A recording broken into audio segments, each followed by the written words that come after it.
जंगल में रहने वाला छोटा शेर शेरू बहुत ही चंचल और नटखट था। एक दिन खेलते खेलते वो अपने दोस्तों से बिछड़ गया और अकेले ही जंगल के गहरे हिस्से में पहुंच गया।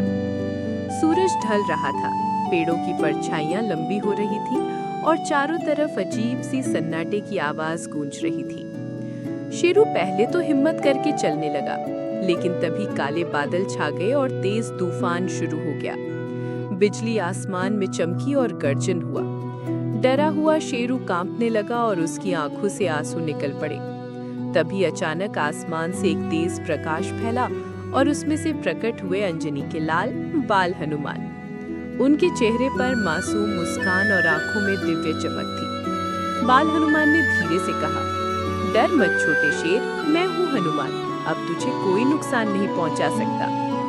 शेरू ने आश्चर्य से उनकी ओर देखा।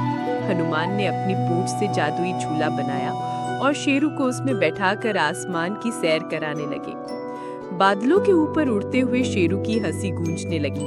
उसे लगा जैसे डर कहीं खो गया हो और उसके बदले हिम्मत ने जगह ले ली हो। उड़ते उड़ते वे एक चौड़ी नदी पर पहुंचे। नदी में एक विशाल मगरमच्छ रास्ता रोककर खड़ा था और उसकी आंखों में भूख चमक रही थी। शेरू फिर से डर गया और हनुमान की ओर चिपक गया।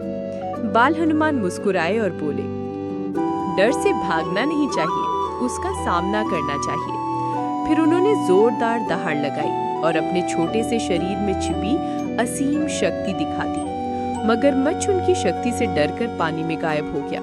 शेरू की आंखों में चमक थी। उसने पहली बार समझा कि सच्ची ताकत शरीर की नहीं बल्कि हिम्मत की होती है। आखिरकार बाल हनुमान ने शेरू को सुरक्षित उसके घर पहुंचा दिया। माँ ने उसे गले लगाया और हनुमान जी को आशीर्वाद दिया।